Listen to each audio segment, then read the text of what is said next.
Have you ever been dumped with the phrase, "It's not you, it's me"? Well, in sales, the problem might actually be you, and not just some cop-out excuse for why they're breaking your heart. If you're wondering why your leads are ghosting you, today you'll learn the 6 most detrimental things you might be doing in your sales efforts and what to do instead.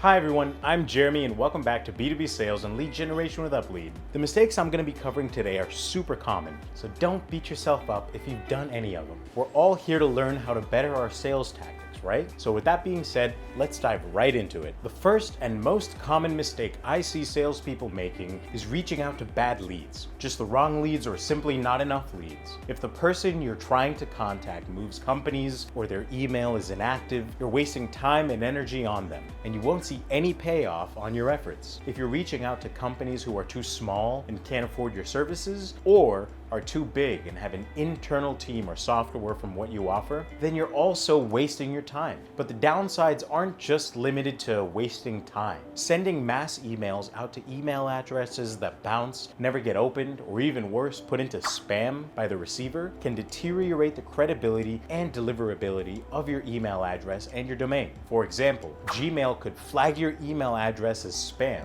and that's why your lead has been ghosting you. They never saw it. See, it wasn't them, it's you. Lastly, sales is a numbers game, and you simply might not be reaching out to enough people. Hunting down lead contact info is really time consuming and tedious, and this might be a hurdle to your outreach. Don't worry, here's what you can do about all of your lead mistakes. Access lead contact info from lead generation and prospecting databases that allows you to filter by categories like location, company size, industry, revenue, title, and technographics. This will help you find the right people who fit your target profile. When choosing a platform, opt for one that you can trust to deliver accurate contact info, and if they have intent data, even better. Hint, one of those databases is UpLead. Alright, on to the second blunder. As much as we'd all love for it to work, copying and pasting sales emails just doesn't cut it most of the time.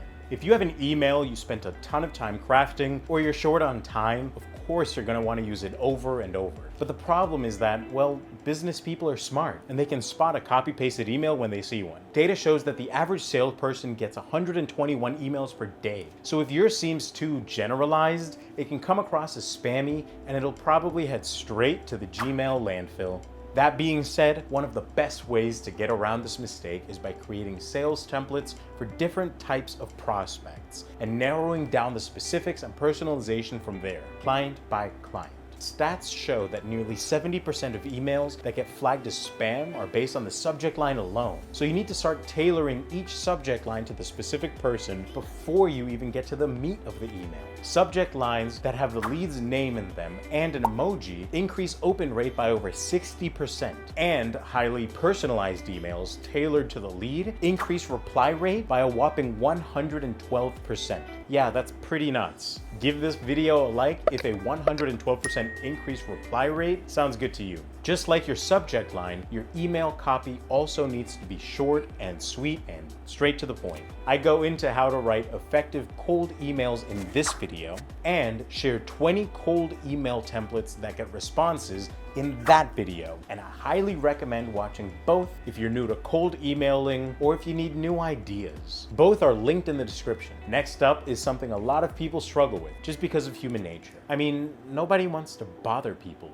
right? That's why not following up enough on your original email, or even not following up at all, is an extremely common mistake in B2B sales. I get it, you don't want to incessantly bother someone, but this is business, baby, and you gotta be persistent. And when your lead is receiving well over 100 emails a day, there's a good chance they didn't even see your first email. In fact, only 19% of email campaigns are opened within an hour of being sent, and that figure drops to 1% after 24 hours. So whether it's sending reminders to follow up in your CRM or automating cold outreach follow-ups with an automated series of emails, you need to follow up between 2 to 5 times. So we definitely recommend setting up automated emails in your CRM or email software. And to make your life even easier, choose a lead gen platform like Uplead that integrates directly with your CRM. That way, all of your target leads are immediately sent into your CRM or email software to kick off the email series. If you're not sure how to write effective follow-up emails or the best practices for timing and sending them, check out our video, Sales Follow-Up Emails That Get Responses, down below for tips and tricks. And while you're here, make sure to subscribe and turn on the bell so you don't miss future videos. Onward to the fourth mistake. Something I see pretty frequently is people not using inbound and outbound sales either separately or together. It's important to use all possible channels to reach your leads, and waiting around for them to reach out ain't gonna do you any good. In fact, when combined, salespeople see an 80% average outperformance rate and a revenue increase of 30% or more. So try populating your funnel by combining inbound marketing and outbound prospecting methods at the same time. For example, you're currently watching a piece of inbound content around B2B sales, and let's just pretend you did some Googling about some of the tools and automations we're talking about.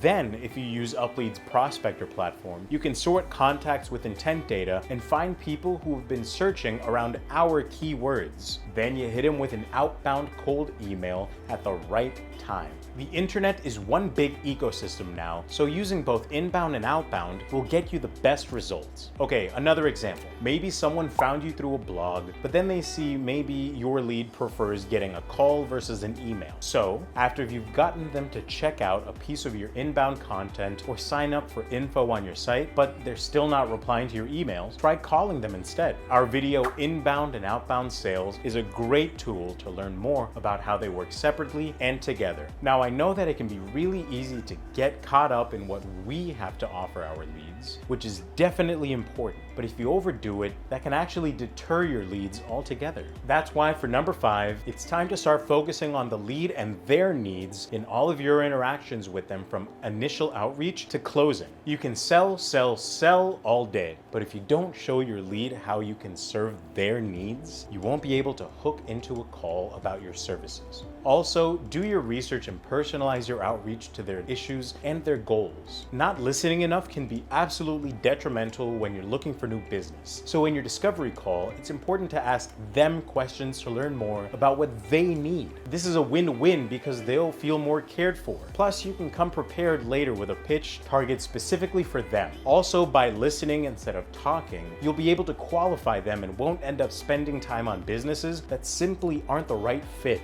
If you need a solid list of questions to ask your prospect on a call, watch our video on B2B sales prospecting to learn more. Now for this last tip, it's time to get good at being urgent. Momentum is everything in B2B sales. So by creating a sense of urgency in your contact, you can incentivize your leads to make a decision. Not urgent like fire drill level of urgent, not that anyone really took those too seriously in school anyway, but let's be honest, it's kind of hard to close a deal by just addressing the lead's pain points. They need to know why they need your solution and why they need it now. By emphasizing what's at stake for the lead if they don't act on the solution you're offering them, it'll get them thinking and start to mobilize on your offer. You can also directly give them an offer like close in 1 week and the onboarding fee is waived. Kind of like when your online shopping cart says you only have 15 minutes to take advantage of the promo you got on their little spin the wheel game. Honestly, I always do it. Like I mentioned before, reaching out to bad leads or the wrong leads can make it impossible to even use any of the sales techniques that I've recommended in this video. So what if you just don't have the right leads? Well, in that case, Uplead can help when it comes to getting the highest quality B2B lead data. We guarantee more than 95% data accuracy and verify emails in real time before you download, so you can rest assured it's active.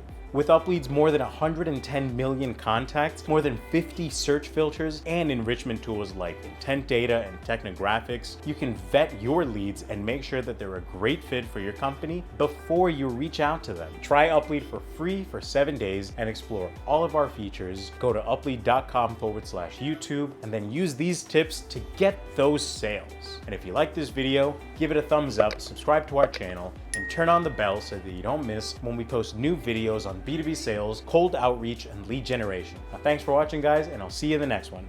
Bye.